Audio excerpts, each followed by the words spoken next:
Estimados irmãos espíritas e não espíritas, sejam bem-vindos ao nosso canal.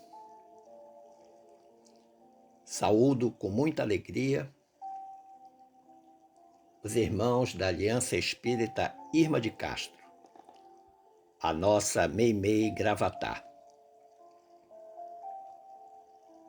a quem convido para uma reflexão nesta noite. Certa vez disse o Papa Francisco: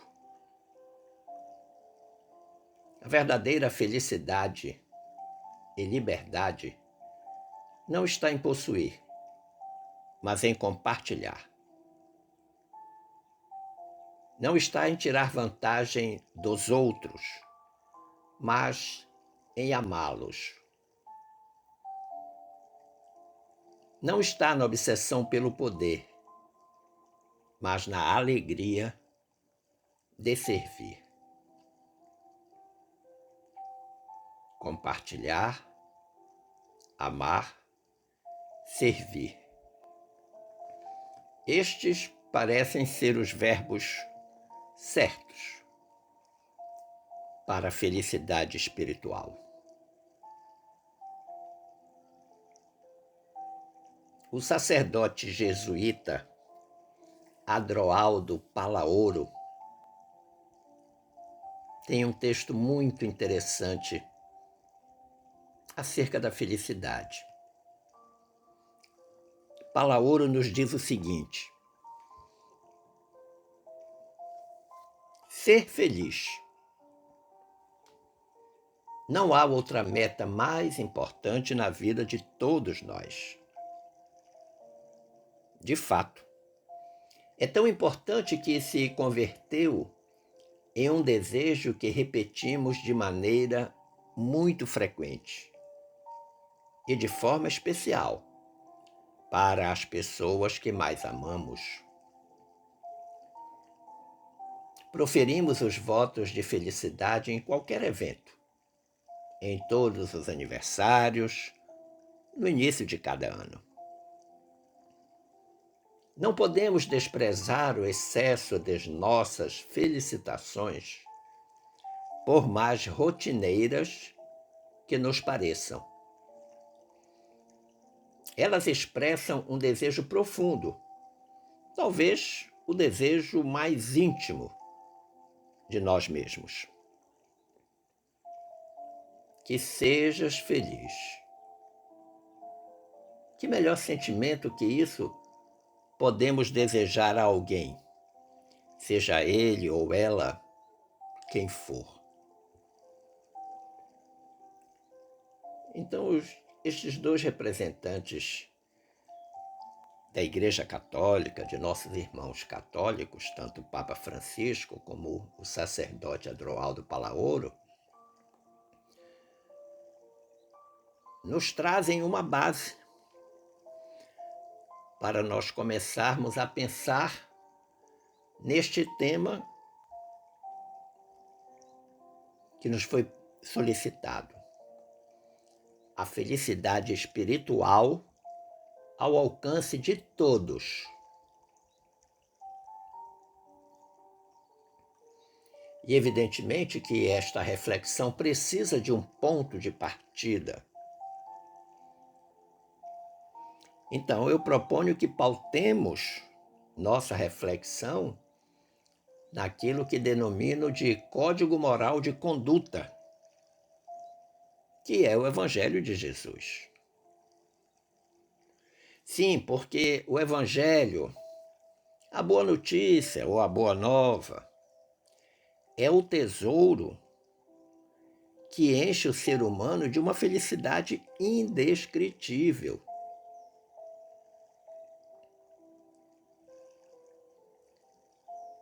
Com efeito, a primeira característica que aparece, por exemplo, no Sermão das Bem-aventuranças, é que o programa de Jesus para os seus é um programa de felicidade.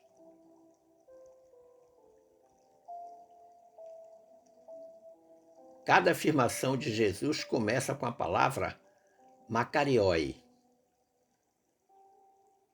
Essa palavra em grego significa a condição de quem está livre de preocupações, está livre de atribulações, cotidianas, e que por isso mesmo são ditosos. E esta palavra, makarioi, significa bem-aventurados. A bondade de Jesus, o amor de Jesus pelas criaturas humanas é tão maravilhoso que estas bem-aventuranças substituem ou substituíram aqueles mandamentos que proibiam por um anúncio que atrai para a felicidade. Se os mandamentos proibitivos assinalavam que o seu não cumprimento redundaria em fortes dores e sofrimentos para cada criatura, as bem-aventuranças de Jesus assinalam a felicidade. Felicidade nesta e noutra vida.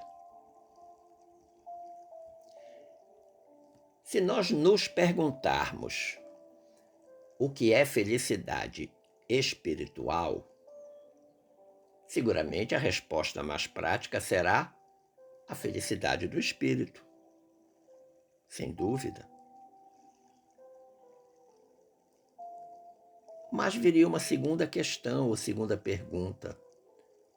Quais as características ou exigências para o espírito ser feliz? Nós precisamos considerar que a felicidade espiritual difere daquela felicidade decorrente das coisas materiais. Por uma razão muito simples. As coisas materiais são passageiras, são fugazes, são limitadas. Como os objetos estão em constante movimento e mudança, as coisas da vida estão em constante movimento e mudança, a felicidade advinda deles, dos objetos, dessas coisas, é temporária, absolutamente temporária. Enquanto que a felicidade advinda do conhecimento do eu é imutável. Por uma razão muito simples. O eu é livre de tempo e de espaço. Mas é preciso chamar a atenção de que a felicidade material não exclui a felicidade espiritual. Elas não são antagônicas. É possível que você tenha felicidade material simultaneamente com felicidade espiritual, desde que saiba exatamente a razão desta felicidade material. Porque tudo depende do sentido que se dá a esta felicidade material.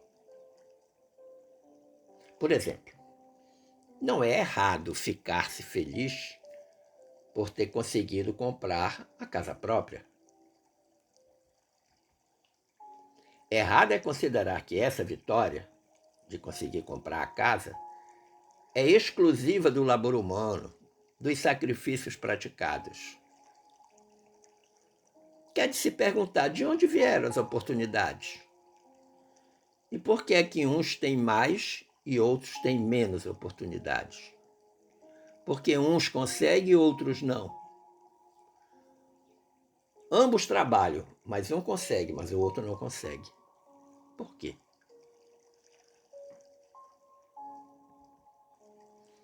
Nós precisamos aprender que toda vitória material conquistada, ela deve ser seguida sempre, sempre, sempre, imediatamente, de um obrigado, Senhor.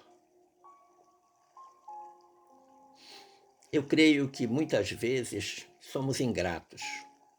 com a divindade. Esquecemos de agradecer-lhe permanentemente por tudo que ele nos cumula, que ele nos dá. Nós precisamos reconhecer que nossas vitórias, na maioria das vezes, são misericórdia divina, são resultado da misericórdia divina, não obstante os esforços e sacrifícios praticados. Sim, eles são reais. Deus os reconhece. Mas por misericórdia, Ele nos faculta a conquista dessas vitórias. Porque merecimento, de fato, talvez ainda não tenhamos. Por outro lado, a felicidade espiritual é aquela que nasce do contato do ser humano consigo mesmo. É aquela viagem para dentro.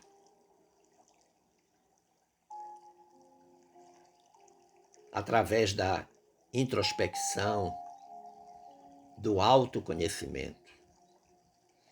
E a felicidade espiritual tem uma característica muito singular. Ela é permanente e progressiva, na justa medida em que aprendemos a fazer melhor essa introspecção e nos autoconhecermos mais efetivamente. A felicidade espiritual é aquela que nasce da busca do sentido da vida. Aquele sentido descrito por Viktor Frankl, o criador da logoterapia, alguém que ficou num campo de concentração nazista e que não desistiu da liberdade e que encontrou em toda a dor e todo o sofrimento experimentado o sentido da vida, o verdadeiro sentido da vida. A busca pelo sentido da vida é a vocação existencial que todo ser humano tem ao longo da sua existência. Nós não podemos viver por viver. A nossa existência, esse nosso viver, tem um grande sentido, que nós precisamos conhecer, identificar e trabalhar neste sentido. A felicidade espiritual, ela é mais intensa e deixa muito mais marcas do que o prazer corporal. Por uma razão simples, ela não está condicionada ao poder das sensações. Ela está condicionada ao sentimento.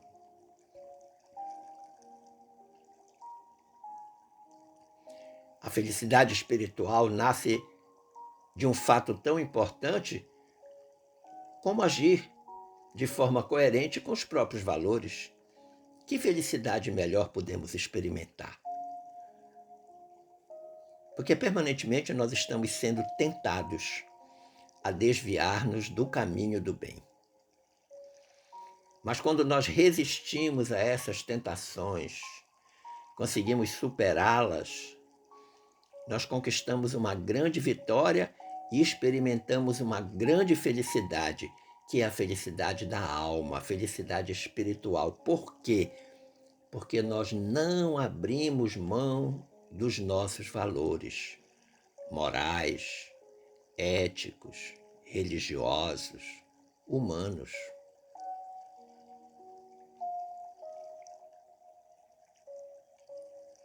A felicidade espiritual nasce também da ética pessoal de cada ser humano.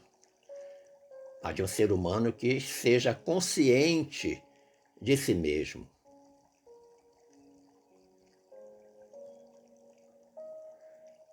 A Organização das Nações Unidas realizou, neste ano de 2023, uma pesquisa sobre a felicidade para detectar quais os países do mundo que eram mais felizes. O chamado Relatório Mundial de Felicidade, o World Happiness Report. E a Finlândia, o país Finlândia, pela 6ª vez consecutiva, obteve o primeiro lugar. O Brasil ficou mais triste desde o último levantamento feito pela ONU, porque ele caiu 11 posições. No último relatório mundial de felicidade, o Brasil estava em 38º lugar. E neste, de 2023, ele apareceu no 49º lugar. Os outros países mais felizes são a Dinamarca em 2º lugar, a Islândia em 3º, Israel em 4º e Holanda em 5º. Na América Latina, o país mais feliz é a Costa Rica, que está em 37º lugar. E no relatório mundial de felicidade, os países mais infelizes são o Líbano, em 36º lugar, e o Afeganistão, 37º lugar. Isso por razões óbvias, que nem precisam ser explicadas. Agora, o que é interessante é que o relatório mundial de felicidade, ele analisa 6 indicadores principais para dizer se o país é ou não feliz. O apoio social, a renda, a saúde, o senso de liberdade, a generosidade e a ausência de corrupção.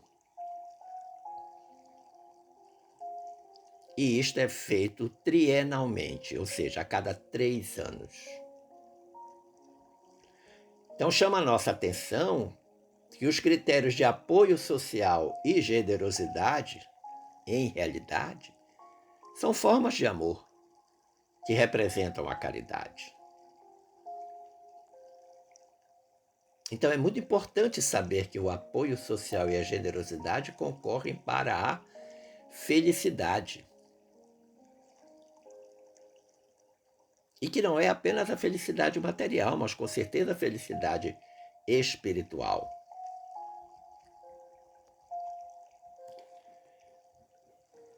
Para nós melhor entendermos essa questão da felicidade espiritual ao alcance de todos, e considerando que nós ainda estamos estudando a obra da codificação espírita, o céu e o inferno, eu fui buscar lá na 2ª parte desta obra o caso do espírito Samson, cuja história vai ilustrar esta questão da felicidade espiritual ao alcance de todos. Samson foi um membro da Sociedade Espírita de Paris, contemporâneo de Allan Kardec, que desencarnou em 21 de abril de 1862. Antes de morrer, ele teve um longo padecimento por doença, razão pela qual ele fez uma carta para Allan Kardec, solicitando que logo após a sua morte, ele fosse evocado, para poder vir contar como era a vida do lado de lá. Olha que interessante.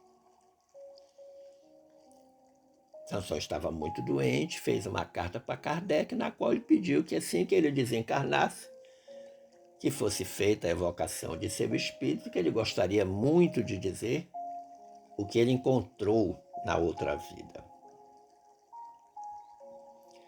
Para Samson, palavras dele, a morte não passa de uma transformação, segundo os desígnios insondáveis de Deus, mas sempre útil, ao fim que ele se propõe.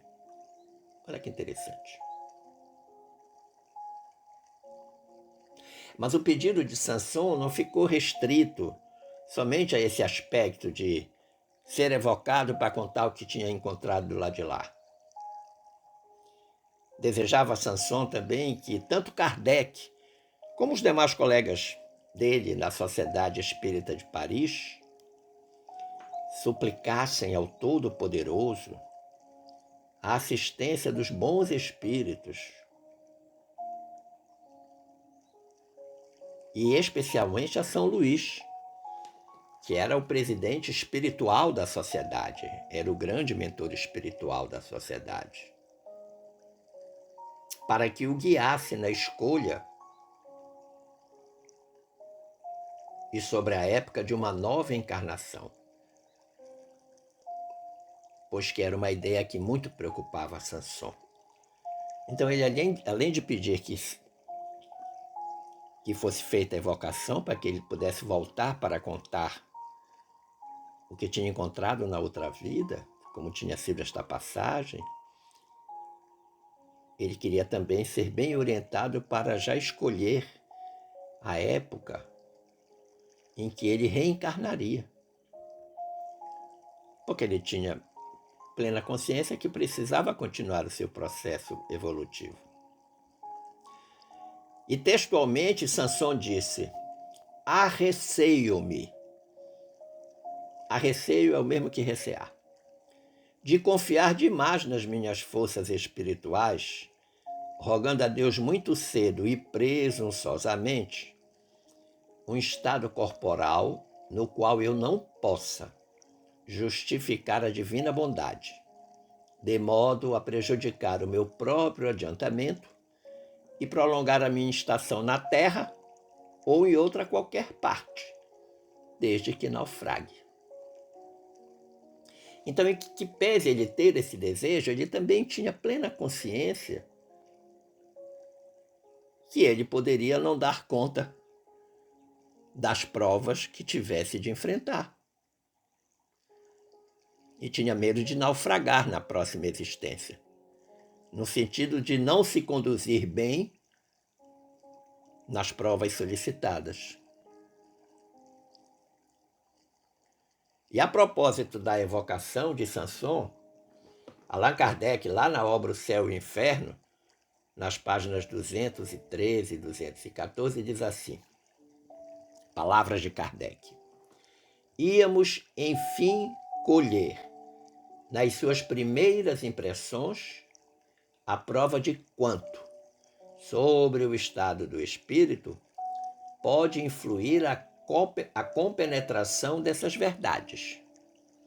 E não nos iludimos na expectativa, porquanto o senhor Sansão descreveu, plenamente lúcido, o instante da tradição, vendo-se morrer e renascer, o que é uma circunstância pouco comum e só devida à elevação do seu espírito. Olha que maravilhoso! O Sansão tem plena consciência do seu estado de desencarnação, ele tem plena certeza que vai ter oportunidade de reencarnar, ele sabe que vai para uma vida nova, e ele era um homem que tinha pautado a existência terrena na prática do bem. Muito desejaríamos anunciar todas as perguntas e as respostas desse inédito reencontro, realizado em 2 datas distintas, mas o tempo nos impede, razão pela qual nós selecionamos falas que consideramos importantes, feitas pelo espírito Sansão, acerca desse fenômeno que a muitos ainda amedronta, que é a morte, que é a desencarnação. Então nós selecionamos algumas falas para ilustrar exatamente essa questão da felicidade espiritual, tendo por base a história do espírito Sansão.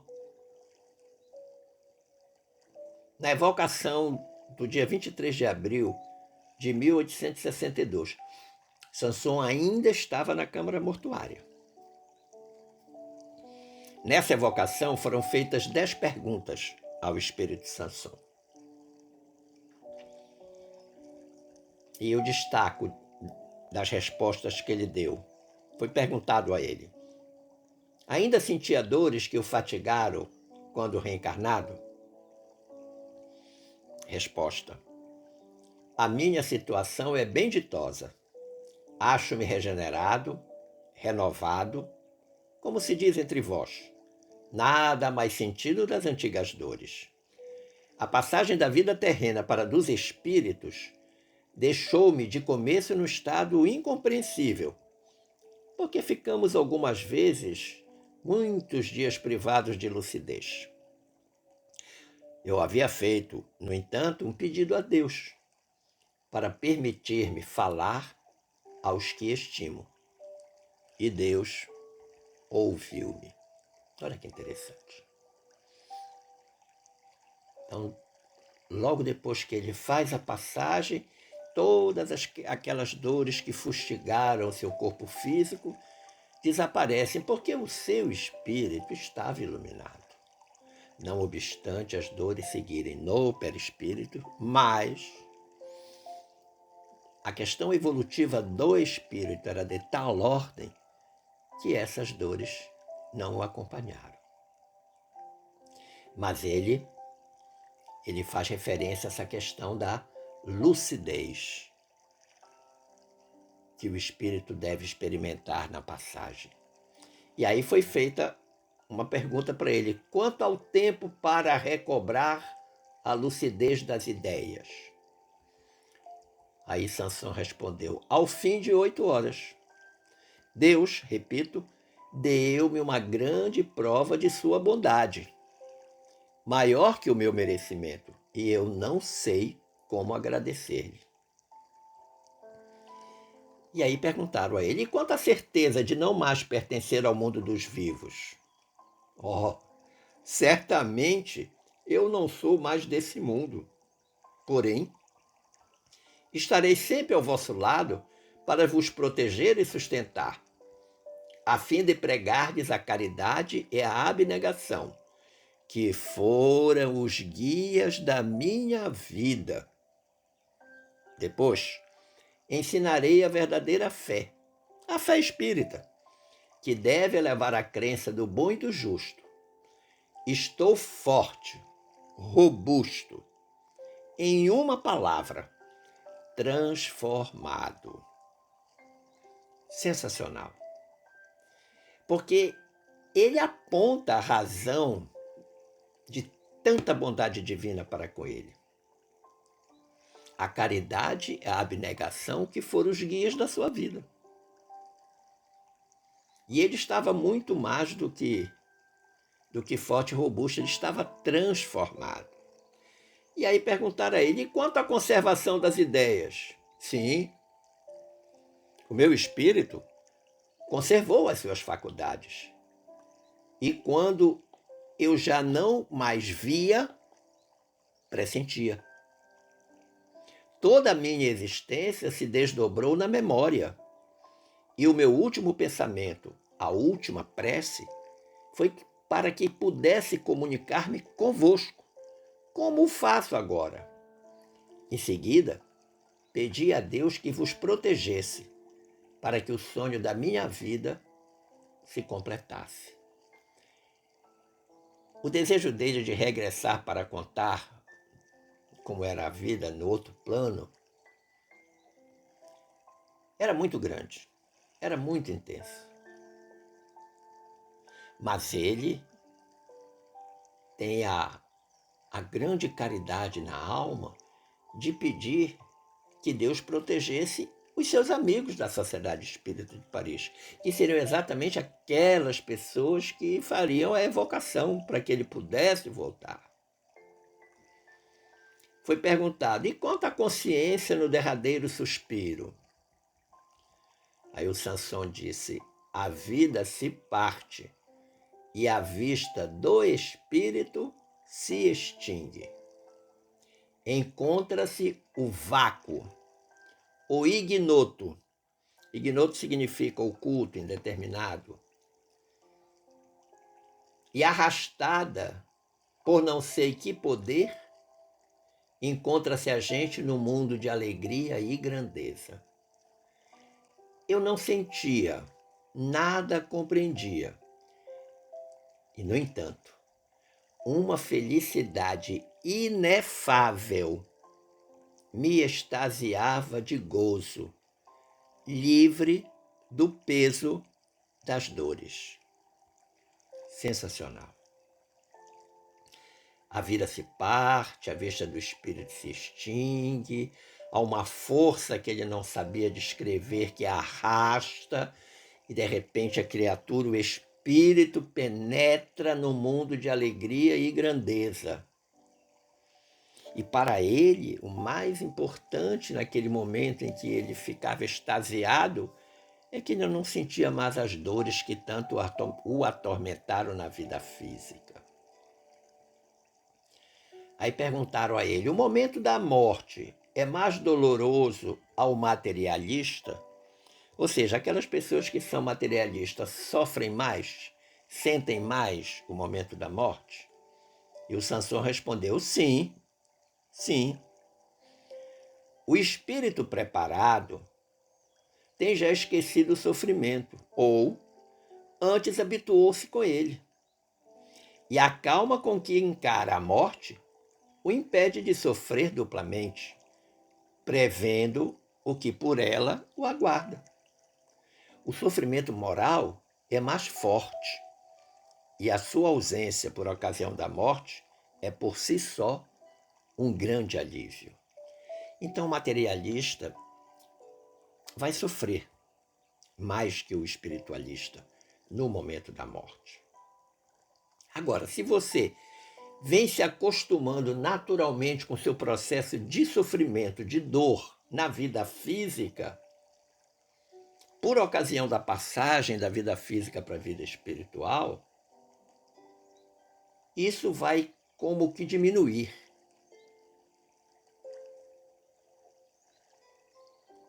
Por quê? Porque a criatura se preparou. Ela vai enfrentar esse momento com calma, não vai ficar desesperado.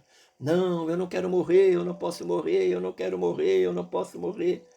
Não, a circunstância não é essa, muito pelo contrário.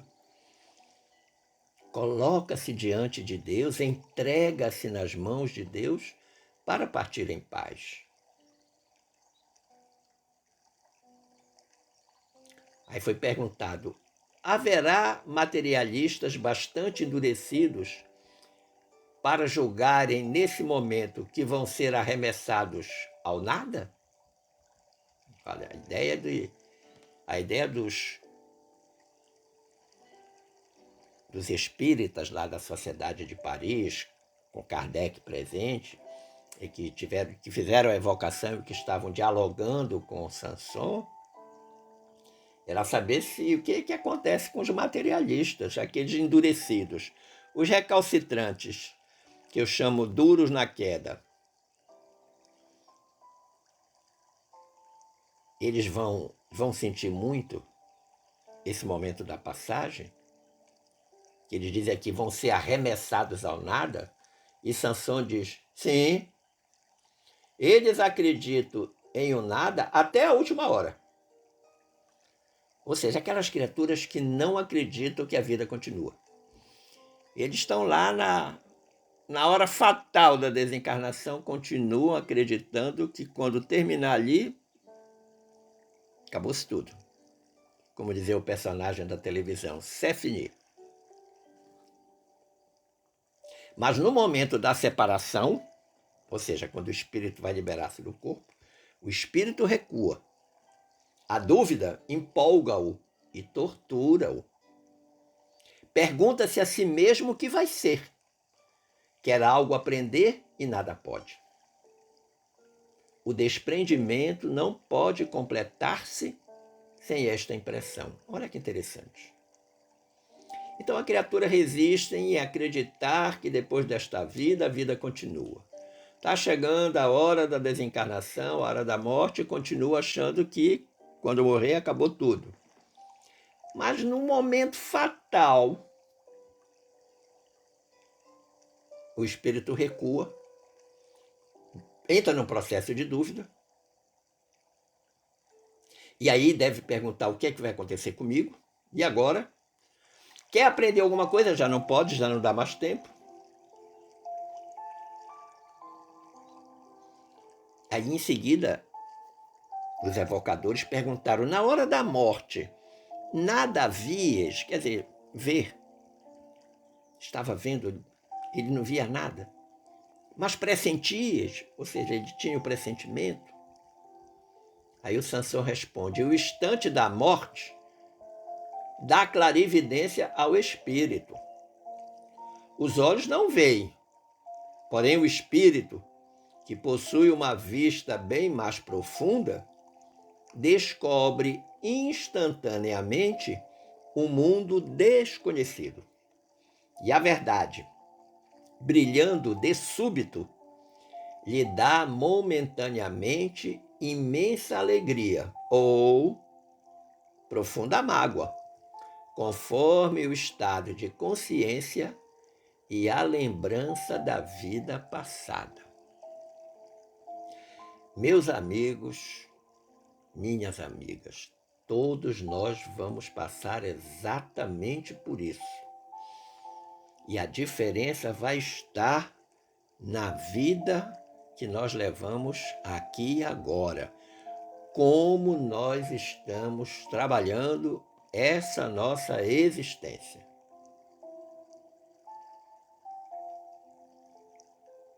Se vivermos bem, praticarmos a caridade, fizermos a reforma íntima, formos pessoas justas, amorosas, sinceras,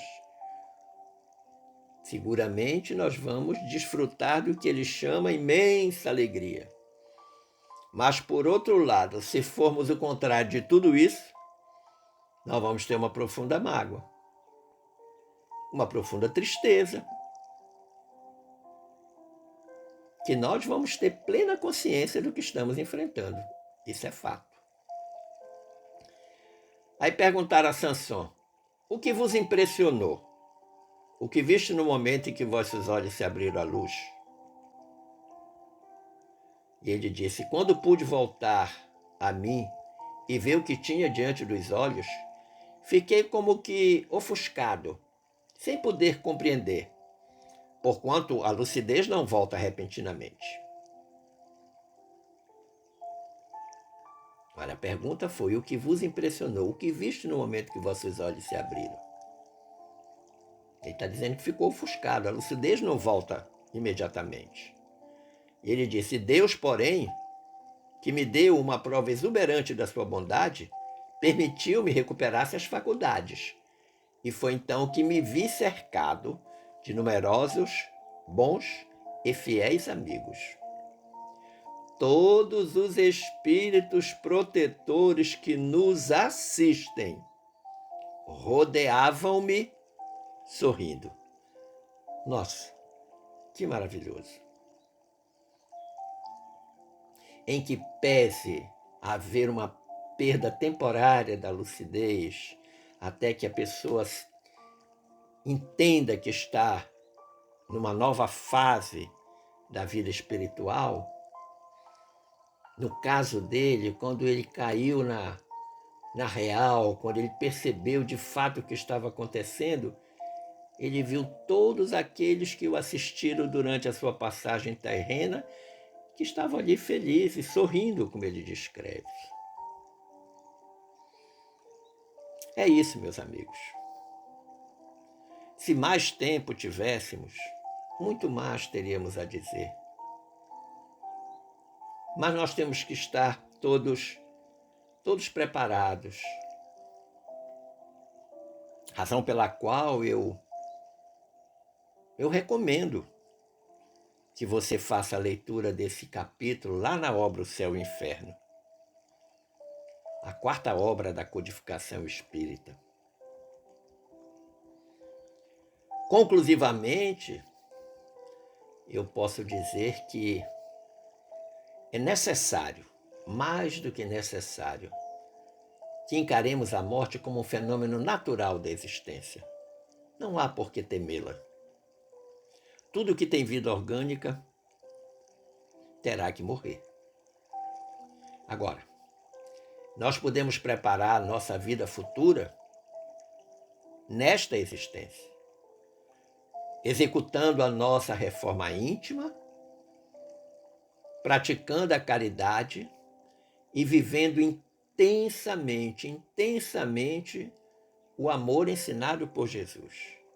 Essa é uma trilogia absolutamente segura para que nós possamos fazer a passagem desta vida terrena para a vida espiritual sem muita dor, sem muito sofrimento. Se nós conseguirmos equacionar a nossa reforma íntima, nos tornarmos pessoas interiormente cada vez melhores, se nós estivermos permanentemente praticando a caridade espiritual, moral e material, e se nós vivermos intensamente o Evangelho de Jesus, o Evangelho de amor e libertação, seguramente que nós teremos amplas possibilidades de fazer uma travessia tranquila. Agradecendo o carinho da atenção e das boas vibrações dispensadas, eu desejo que fiquemos todos em paz com Jesus. Forte abraço.